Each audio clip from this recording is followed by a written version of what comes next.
Hello, everyone. My name's Lakey. And I'm Rachel. And welcome back to Unfazed. So, this week we've got an awesome episode for you. We're going to break down Speak Louder with Riley Gaines that happened this past Thursday, September 28th, at my college campus, East Tennessee State University. So, we're going to get right into it.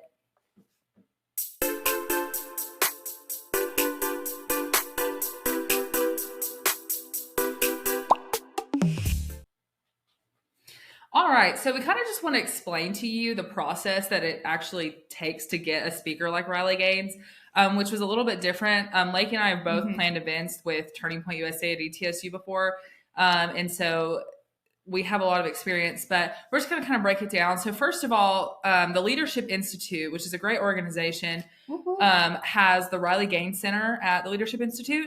And so essentially they provided Riley free for us, which was amazing because that is very rare. That just shows too that Riley's really in this for the right reasons. She's traveling all across America, putting her safety at risk, and she's doing it all for free. And I'm sure Leadership Institute has an honorarium or something for her, but I know for us, it took such a load off for us not trying to have to get $5,000, $10,000, $15,000 or more. Yeah, or more to have her come speak. So it was an awesome opportunity to be able to get her to come. And overall, it was an easy process as far as reaching out to Leadership Institute and it nailing that date down. So yeah, and then of course we had to work with Turning Point USA headquarters to try to get that coordinated. So we have a field rep for the state of Tennessee who helps us out in that way. And so Turning Point USA, with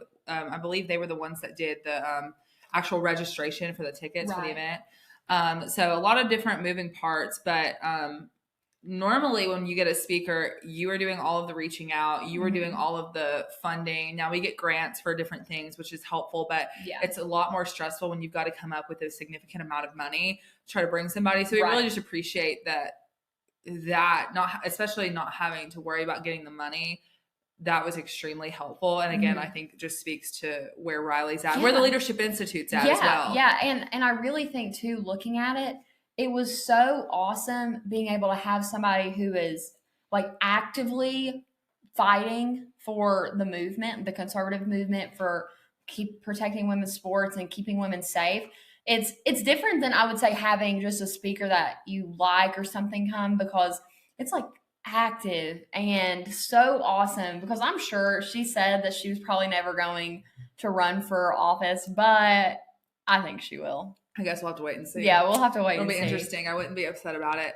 But yeah, so this event, I didn't do as much of the planning this time since I'm just the alumni coordinator for Turning Point at ETSU, but Lakey did so much work trying to get it set up. But the reward was great, but it did not come without backlash. Of course, we have people who do not agree with our views on certain things or lots of things at ETSU. And so it did come with a lot of backlash. It was interesting this time around, though, with an event like this, because normally the backlash pretty much starts immediately. Yeah. But this time it was kind of silent and quiet until right before the event. Well, and even it starts immediately and it's like going throughout our events. Right. And this one, like Rachel mentioned, I think they really kept it on the DL, and I'm not sure why there was no posting about it. We kind of got alerted to something happening because a club on our campus that is about LGBTQ stuff basically put out a statement denouncing that Turning Point and ETSU would pay thousands of dollars to bring Riley Gaines to campus when actually we paid $0. And what was hilarious too, in my opinion, was you had the people that were part of that group and then also the Young Democratic Socialists of America, who basically, if you're a part of one of those groups, you're probably part of the other. Yeah. They kept talking about all of these logical fallacies that we use in our arguments and stuff. But what was hilarious was that in the statement that I think it's called SAGA, and I think it stands for Sexuality and Gender Alliance, I believe. That probably makes sense. If I don't know, don't quote me on that. But they posted a statement saying that those thousands of dollars that Turning Point and ETSU spent on Riley Gaines could have been used towards helping homeless people and all of these different things, that's a logical fallacy in and of itself. So I just thought that was very ironic and hilarious that they didn't even see the irony in that.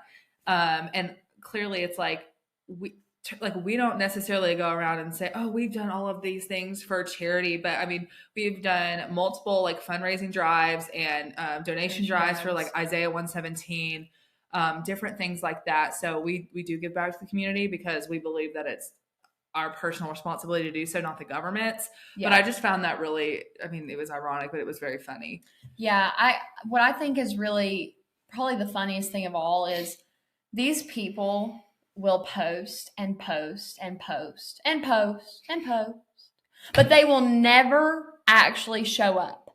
Yeah. Like, we had a few of them that tried to come in, but I mean, our room, let me tell you, God is really good because He sent us so many people, and I was not expecting that. So we filled that room up, 200 people, and we still had a line of like so many more. I think we probably turned away 100 plus people, which is really sad because we really wanted them to come, and it ended up being kind of a logistical issue. But and so we apologize to anyone who didn't get to come or get to come in. But you know, it is a good issue to have. Like, clearly this speaker, the speech that she gave was resonating with people. A lot of people, because I think there was like 20 protesters that were protesting out in Borchuk Plaza. And again, like she was saying, they're unwilling to come and ask a question. There was one person that disagreed and asked a question. So, you know, shout out to that person. I believe that person was transgender, but I'm not sure. And basically after the person asked the question, person just got up and left. I'm not going to say he, she, because I don't know, but here's what I'll say on that though. So after Riley gave an amazing speech about the dangers that were faced and the harassment and every negative thing you can possibly think about being forced to not just compete against a man, but be forced to share a locker room with a man, everything that you can think of. After she shared that, it was a transgender person and it was a man to woman. So yeah, everything that he listened to, he asked a question, and the question simply was, why do you think that the World Chess Organization should make a difference between women's chess and men's chess? Because Riley had mentioned how even the World Chess Organization has made a statement saying only biological women can compete in the women's chess and blah, blah, blah. And he was like, are you trying to say that women are not as smart as men? Yeah. And Riley had an amazing answer of, it's the principle of it. If it is women's chess, biological men, which she doesn't even say biological men. Which I think is a good point. We'll get into that. We'll get to that, yes. But men should not be competing against women. And I think it's just ironic that after hearing the entire speech of all the struggles, the harassment, the danger faced by these women, the only question that this person could ask was about the chess. Right. And I think first of all, I just want to clarify, I don't understand why this is the case, but chess is considered a sport. And so that's why what was it? The World Chess? Yeah, it's like the World Chess Organization, or like the World Chess, like whatever that is, said only women can compete against women, only men can compete against men. So the whole point of that though is because chess is considered a sport. And so even if like there really isn't a physical advantage in chess, it, like you were saying, like what Riley said, it's the principle of it. And again, the reason that he could not ask another question was because he did not want to have to hear the response, especially in front of like 200 people. Yeah. And it was also being like recorded by different news outlets and stuff. And so he obviously couldn't ask a question because deep down, like they know that this whole transgenderism thing makes zero sense. And it's not that we hate these people at all. Yeah. In fact, I genuinely feel sorry for them, the ones that are legitimately confused, at least. But again, you're right. I mean, clearly he knows that the response would have been what she talked about in the speech, which he can't refute. Otherwise, he would have asked a better question. Yeah, exactly. And that's just what's so sad is I wish that he came and listened with an open mind. I think that it only does good to come to something and listen if you're actually going to listen. Yeah. I think that he came and already knew that he was not going to listen at all, subscribe to anything, or try to take away new ideas.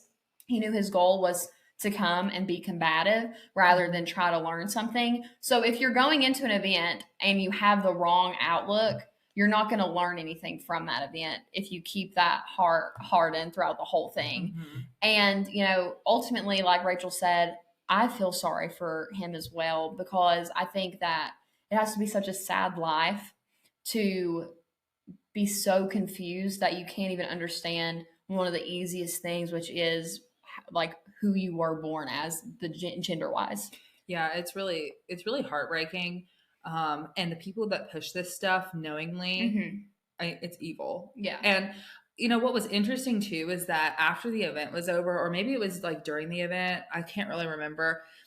Somebody from the YDSA, and when we say YDSA, we're talking about the Socialist Club on campus, made a flyer talking about the logical fallacies of the turning point arguments against these things. And it was just really interesting to me because whoever made it said it's illogical. It's a logical fallacy to say it's an appeal to nature, saying that because there are only two sexes in nature, that's just that used to use that as an argument is a fallacy, because we're saying it's true because it's natural. I don't even know how you could write something like that with and be serious about it. Clearly they know that sex and gender are the same thing, because they wouldn't have to get hormones mutilated, the gender mutilation surgeries to affirm their gender identity. Because if sex is related to the sexual organs you have, your reproductive organs, all of those things, and you have to get those changed in order to affirm your gender identity, what is that saying about sex and gender? You know what I mean? Basically, if gender and sex were separate, there would be no need to become a full woman. You shouldn't have to cut off your male genitalia. You can just declare it, which is what they're trying to do. But what ends up happening is that if they actually really feel that way, they end up going through with surgeries and hormones and all of that. So I thought that was very interesting and clearly so incorrect. They also mentioned appeal to pity fallacy. And what I think is just so funny, and I'm not even going to sit here and say I know the most about fallacies, but what is hilarious is they are saying that we're appealing to pity because we're saying that it's sad that women are losing to men in sports, but they are not appealing to pity whenever they write that because transgender people are a minority, we should uplift them. Yeah. That is where you're telling me to pity. I don't think appeal to pity is even a real fallacy. I think they just made that one up. Yeah, I don't even know. You could literally, here's the thing, and this is what I said to them multiple times. I'm like, you can't just declare something a fallacy without actually proving it. And they attempted to prove it, but they didn't actually prove anything because they're making it up. Because again, if it was so easy and it would made so much sense, their side and their position, they wouldn't have to sit here and scream and cry and whine and complain on social media. They genuinely cannot refute their argument in a coherent way. And you can tell because they always get derogatory. Well, and something too that's so interesting is the other side was talking about how ETSU, Nashville, all of Tennessee is run by Republicans, conservatives, and just saying how they can't believe that conservatives are so represented on our college campus. And that, to me, I mean, my mouth dropped open. What a joke. I mean, truly. Yeah. In Nashville, our state reps, our state senators say that ETSU is the most liberal college in all of the state because of the things that we fund. Things that we don't even know that we fund, we fund. It's crazy whenever you follow where ETSU's money goes. And, the week that we had Raleigh Gaines, so last week was literally Diversity, Equity, and Inclusion Conference. I don't see any conference that is remotely conservative or Republican, because a Marxist DEI week is not conservative. The speakers that they bring to campus are not conservative. No, I mean, the speaker they had the same day and time as Riley Gaines is a well-known race-baiting Marxist who was driving on a suspended license, and then when she got arrested, tried to say that it was because she was Black. And even aside from that, she has ties to the Frankfurt School, which is literally where all of this crazy Marxist propaganda comes from. Additionally, when they have brought so-called conservative speakers to campus, it's been people like Meghan McCain. I don't know about y'all, but Meghan McCain does not represent what I believe is a conservative whatsoever. She actually irritated the crap out of me when she was on The View because she would always try to acquiesce and like compromise. And I'm like, no, Meghan, we can't be doing that. And so it was just really frustrating because they never bring somebody like Matt Walsh or Michael Knowles on their own volition. They rely upon the conservative groups on campus to do it. And then they count that towards their points of diversity, equity, and inclusion. Right, to having a balance between the liberal and conservative speakers. But there is a difference between an ETSU department and then a random club on campus bringing a speaker. That is totally run by students. Yes, that is completely different. Even if ETSU gives us money for whatever speaker we choose to bring, that is different than an ETSU department funding an entire diversity, equity, and inclusion conference and bringing someone like Dr. Imani Perry. And sure, maybe not all of the funds that were used for that were given by the university, but we know a significant amount of them were. Let's just be real. Yeah. Like, you can FOIA that and see exactly how much was given and spent on that. And we have to fight really, really hard to get a morsel of that funding. We appreciate, there are actually some good people in the higher ups at ETSU 100%. That we really appreciate, just so that they don't get screamed at. We're not going to mention their names, but we really appreciate them and how they try their absolute best to uphold free speech.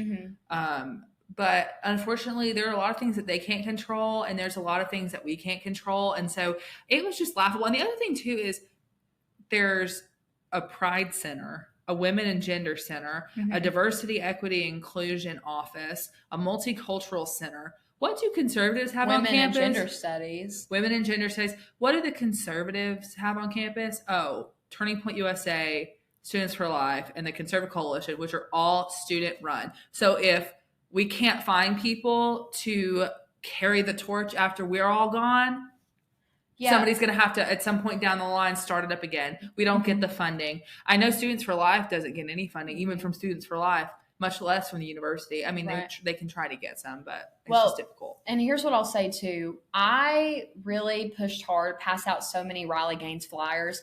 We did multiple pushes in the parking garage and across campus. Every single flyer that we hung up on community boards, our flyers are ripped down. We don't rip down other people's flyers, but there was a counseling center, and they had all different types of, also liberal, by the way.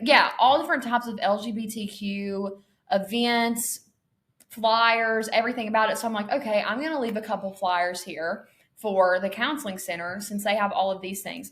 My faculty advisor got an email the next day saying how inappropriate that was, and how it's not right to advertise for events like this through the counseling center because people go in sessions there. Well, if I can't put my thing there that is about, upholding the value of women and the difference of women and men. And about the traumatic experiences that women have faced by having to share locker rooms with men with fully intact male genitalia, which is traumatic. And sexual harassment. If I cannot leave that there, then they should not be allowed to put all of those LGBTQ flyers and everything there. Because to me, that is discrimination against my organization. It is, but that's the thing is that they're never going to get reprimanded for that because they'll just say, well, a lot of the people that come in have a lot of trauma because they've not been affirmed and accepted. But it's like, again, there are women, real women who have been harassed and taken advantage of in bathrooms and spaces that are supposed to be women exclusive because of this psychotic ideology. Right. And another thing that I thought was interesting too is that they kept saying transgender is not an ism, we're people.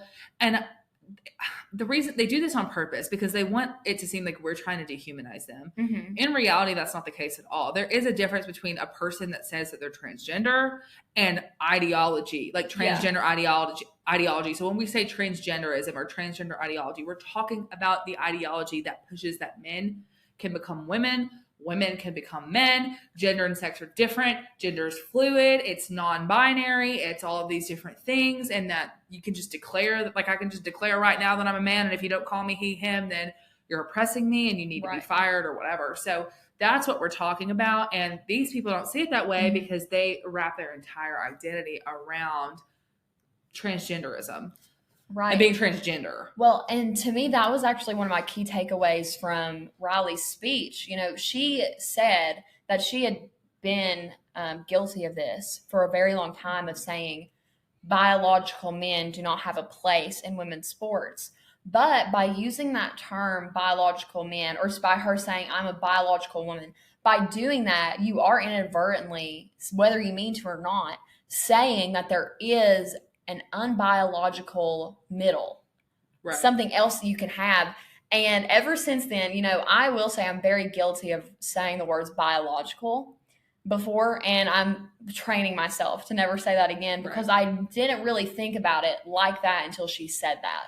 Well, and I think that was something that was extremely important because she talked also about language matters. Mm-hmm. And when you sit there and say, well, biological women need to have a separate space from men, what you're really saying is that there is such thing as a non-biological woman. Mm-hmm. And so language matters. And the left, the progressive movement, the transgender movement, all of those movements and ideologies are and they don't just do it with this, but they are actively changing the language. Yes.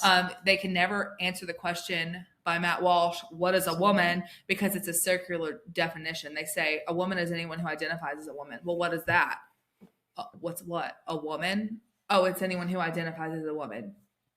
No. It's like define the word without having to say the word. Yeah. And they can't do it because if they do that, their entire thing falls apart. And so I think that was a really important thing that she mentioned because I think a lot of conservatives are guilty of doing it, not because we're doing it intentionally, but I think the reason we do it is because like we're operating from what they've laid on the table. No, we need to just be blunt and say, no. When I say woman, I'm talking about an adult human female. I am not talking about whatever your weird random definition that's totally arbitrary of a woman is. And so we have to reclaim, we need to go on the offense and stop trying to defend from a defensive perspective. Like we are correct because biological reality is on our side. Truth is on our side. And so we have got to stop doing that. And again, I've been guilty of it as well. Yeah. It's something you have to kind of train your mind to do because when they start changing the words, it's like, okay, here's an example. And Riley mentioned this as well. She brought up 1984. It's like when they try to train you to say 2 + 2 = 5, you shouldn't say, well, mathematical reality says that 2 + 2 = 4. No, it is just 2 + 2 = 4. It's not 2 + 2 = 5. There's no, I mean, when you add that, that adjective to it, it just changes. It just totally, you're just giving into exactly what they want. You're helping change the language. So we need to be very careful about that. Exactly. Yeah, exactly. And, you know, going off of whenever she said, you know, we can't change the language because language does matter, because now we're seeing, and she mentioned this in her speech, prisons in California, but there's prisons all across America. It's not just California, who are now allowing transgender women, so men, to go and live in women's prisons. Now they're distributing condoms. There's posters of how not to get pregnant. And there's women getting raped, molested, assaulted, beaten up, and victimized every day by these men, because it doesn't matter if this man is in jail because he raped a woman, because he was physically violent towards women, or just to anyone in general. It doesn't matter what this person has done. He will go to the women's prison because all he has to do is fill out a form that says that he is a transgender woman. And there's actually been an uptick of this happening. And it's interesting to me because, first of all, it's usually the ones that are in jail or in prison for sex crimes. And two, nobody's talking about this because, I mean, it's happening in prisons and these women are not free, so they can't share their stories. And like, we're not advocating for them to not, have to suffer the consequences of their actions. But they don't deserve to be raped, molested, groped, in beat up, murdered. Prison's a hard place to be. And then you add a male to the mix. Well, and even just women do not need to be subjected to being forced to have to shower with a man. And even if that man is genuinely not going to assault them, it is still sexual harassment for a woman to have to look and have to be completely naked around a man and shower, have to use the bathroom around a man. All these different things that you have to do in prisons. It's not right to force the sexes to be together in that. Especially because if you look at how many women are trying to go to the men's prison, there's not any. Because it's ultimately not about that. It's not about that at all. I read a couple, this was a few months ago, so whenever this really started first coming out, there was one woman who applied to go to the men's jail, and it was denied. The request was. So if that's not showing you, why would that be denied? Because that woman is going to have hell on earth if she goes to a man's prison. Right. And again, it's just, they don't mean to do it, but they're reaffirming reality here. Right. And I think too, it's like, I don't know if you've seen any of the recent headlines about women that are wanting to play like football and stuff like that. Here's the thing. We should not be supporting that as conservatives, because all you're doing is giving momentum to the trans ideology. Because when you have a woman who is not even claiming to be a man, she's just wanting to play with men, you're saying that, oh, well, it's fine then if men want to come into women's spaces. No, it's not. Men need to stay in men's sports. Women need to stay in women's sports. If you want to play football as a woman, go for it. Go join a women's league. And if they don't have one, make one up. Like, you can start one, but like, we don't need to be doing that, because when you start blurring the lines of gender, that's going to have real consequences. If that ever happens in the NFL, maybe these men will go easy on her at first. One of these days, a 300-pound linebacker is going to, absolutely wreck her, and it might kill her. And I say that in all seriousness, and that's not good. Matt Walsh was talking about that on his podcast the other day. Like, it could end in death. So, we don't need to be giving into that either. Well, and now too, going just beyond sports, going beyond prisons, now we're seeing children have to suffer the repercussions of adult inaction on the transgender movement by allowing boys to pretend to be girls and completely take over the girls' bathrooms. Yeah. We all remember Loudoun County in Virginia, where they had the one gender nonconforming student, non-binary, wore a skirt, whatever. And he's a boy wearing skirts and all of this stuff. And he goes into the bathroom and he rapes a teenage girl. She was a 9th grade girl. And then the school does not notify police. The school takes no action. The parents call for action, and they say to take action is the wrong course. They're saying that they were victim blaming and not even believing the victim, which is completely against the left's narrative of the Me Too movement. Then a couple months later, the boy does it again to another girl. And then finally, they end up, the parents go to the law. But it's just like, they tell you it doesn't happen, but it does. And then we just saw in Oregon, the transgender student, this was a boy who literally there's a smaller girl, and she's just walking unassumingly. And this boy rips her down, throws her onto the ground by her backpack, picks her up by the hair of her head, and is pulling her head around and is punching her in the face. That is not that's really, it just makes my blood boil. But that is because adults have been inactive and giving permission for all of these things to go on. Yeah, it's truly evil. And even in like the subtle things, like the way things are worded and stuff, what was interesting about the event is that we had a lot of media coverage. We had the local news outlets there, and I'm sure the Leadership Institute was covering it as well. But the difference between the headlines and the way that the different local news outlets portrayed the event was pretty interesting. Both of the most like well-known news outlets in our area, they were there, and they both kind of were biased against us, but originally one of them was pretty, I mean, I thought the headline was pretty accurate and fair and was not super biased. Now, of course, the left would say it was biased, but I just thought that was interesting. Like, he actually has the headline. So yeah. So this is WCYB, and it says, this is their headline: Riley Gaines takes Speak Louder tour to ETSU, advocates for fair competition in women's sports. And this was actually written by the reporter named Kylie Hill. She was super nice. She actually interviewed me. She interviewed Riley Gaines, and then she interviewed ETSU's college athlete that we had show up, and then some local high school girl college athletes.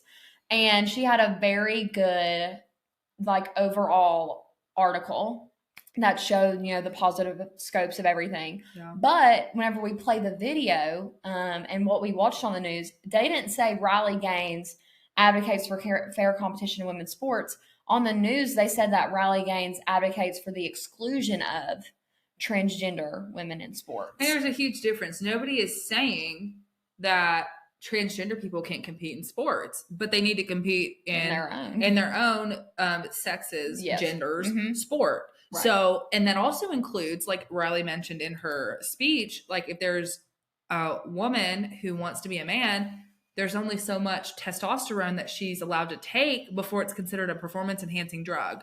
So if that's banned in the Olympics, it should be banned in all kinds of sports. So that's another thing. And again, I think that is where I get really frustrated with the headlines that are written this way, because it's intentional to make it seem like we're advocating for it. She's advocating for excluding people. We're not advocating for excluding people. We're advocating for protecting women's sports and spaces. And we're not saying that transgender people cannot play sports. Like, nobody is advocating for that. There's not even a bill out there advocating for that. Well, and then we look at WJHL, and they're said, former collegiate swimmer Riley Gaines speak at ETSU against inclusion of trans athletes. So that's even more negative, I think, than the other one. And what's so different about WJHL is they did not interview myself. They did not interview an exec board member. They did not interview a single event goer. They interviewed Riley whenever WCYB did. So they had the media room and where they asked her some questions. And then they interviewed not one, but two protesters. And I'm totally fine. Get the whole scope, get the whole story. Because I do think WCYB, I think they should have interviewed a protester to make their article even more well-rounded. But WJHL simply said, let's get two protesters interviewed, and then let's just take a few things from Riley. And then even their video and coverage of it showed I'm going to just say it, the poor, and it was pitiful, 20 protesters. Show them chanting trans rights or humans' rights as the start of their video, rather than showing the 200 plus people in the room excited, ready to listen, and showing like literally the line that was wrapped outside the building. And this is why Donald Trump has been saying that the media is the enemy of the people. Like, this is exactly why, because what they do, it's like that meme that I'm sure you've seen before, where it's like there's all this insane crap happening over here, and the media is pinpointing on this one particular thing. And they do that not only to pinpoint one random, like, more negative thing going on in like the conservative movement, but also to highlight what looks so like there's this huge protest at ETSU. No, there was 20 people. We had over 200 people at the event, and we had to kick out about 100, which sucked. We didn't want to do that. We did not want to kick out. But like, that was the reality of it. And so again, it's just really frustrating. And if this doesn't, this is why, because conservatives can be like this too. You have to cross-reference your news stories from different outlets. It's really difficult. It's a pain in the butt because you have to really dig to find the truth. But ultimately, it's what you have to do. But again, it's the reason they do that, though, is because they want to push a certain agenda. Right. They want to push a certain narrative. And if they didn't want to push a certain narrative, they would have been a lot more fair and balanced in their journalism. But this is just an example of just horrible journalism. Well, I don't know how they have a job over there. But. Right. Well, and this actually goes back. I mean, so I'm a media communications major. So I am not a journalist specific person. I'm a advertising public relations, but I've taken journalism classes and I've really enjoyed it. And I had one class my sophomore year called Issues in News Media. And one of our topics was just discussing the political divide in journalism. And basically, back whenever like the Bush, like the son was running, there was, oh my word, there were so many kids in this one class, and they were like, okay, how many of you guys are conservative? They had like 2 people raise their hand out of the entire journalist, like the entire class. And that number is like, sometimes you'll go into a class and there'll be none. So journalism's overwhelmingly controlled by liberals, which is okay if they would not inject their ideology or their narrative or their viewpoints into their articles and actually do what they're supposed to do, which is give you an unbiased story. But that's just not the case anymore. Yeah, it's unfortunate. And of course, you can't totally eliminate bias. I mean, human beings are human beings. We have opinions. And that's why I'll never go into journalism, because I can't be unbiased. I have an opinion, and I have very strong opinions. But if you have people who genuinely can be as unbiased as possible, that's what journalism is supposed to be. It's simply reporting the facts. But unfortunately now, journalism has become pushing a narrative. And that's why when people try to say, well, this is from like the Daily Wire, this is from, a conservative news outlet, it's like, okay, but here's the thing. It's factual. 95% of the news outlets and the coverage on different things going on are from the liberal perspective. So even if you can argue that there is a conservative bias to it, who cares? It's balancing it out. And we have to have that on our side, because if we don't, I mean, it's just the left controlling journalism, which is very detrimental, because unfortunately, too few people actually take the time to research. And I get it. It's a lot of work, because you have to do all the cross-referencing. You can't trust what you read anymore, or you have people that trust what they read too much. So I totally agree. And so it's just really frustrating, though, especially because the region does not feel the same way that WJHL does. Overwhelmingly, absolutely not. No, and that's evident by the fact that we had so many people show up, so many people supporting us. And I think, kind of just wrapping it up, I feel like overall the event was so successful. I think we set out to shed light on what's actually the problem with men and women's sports and just men and women's spaces in general. Or, even the women and men's spaces, because she did talk about that and how that's not okay either. Using the example of a woman who was trying to compete against the man. And let me tell you, very unsuccessful. She ranked dead last every single time. So there is just all these things that we set out to accomplish, shedding light on that. We set out to embolden and empower people to stop being a part of the silent majority and to actually speak louder for their beliefs. Majority.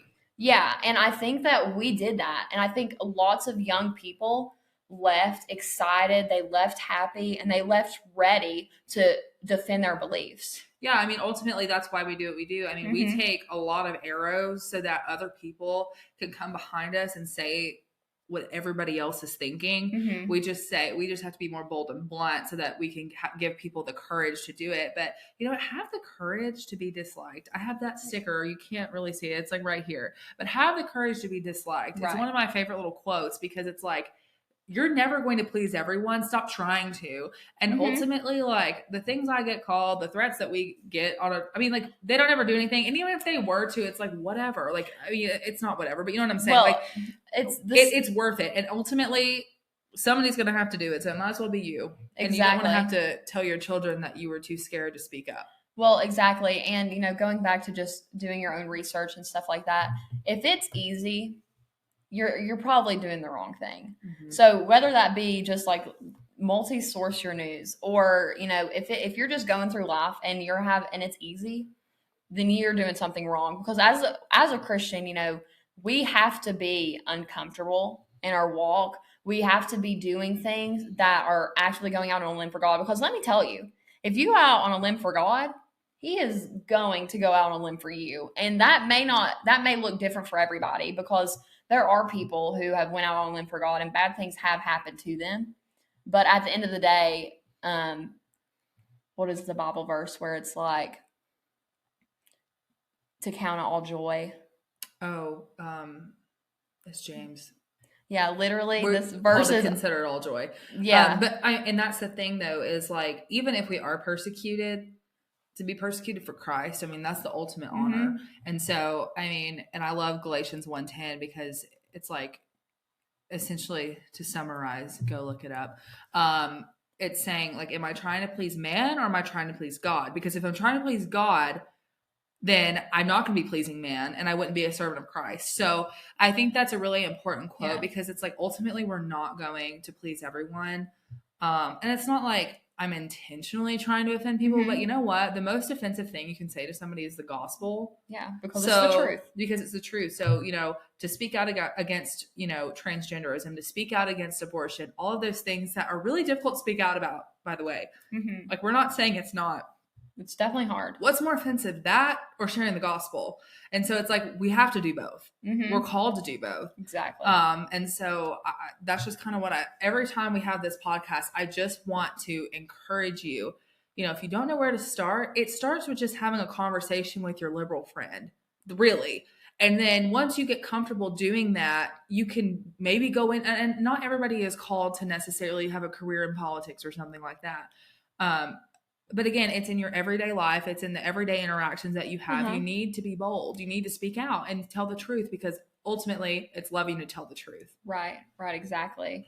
I definitely think, living by the verse, for me to live as Christ and to die as gain. Like, whatever comes your way, at the end of the day, if you are living to bring true glory to God, then you will be doing what is right. And if you have that conversation with a liberal friend, if you have that conversation with your apathetic Christian friend, all of these things are ultimately only hopefully going to add to heaven.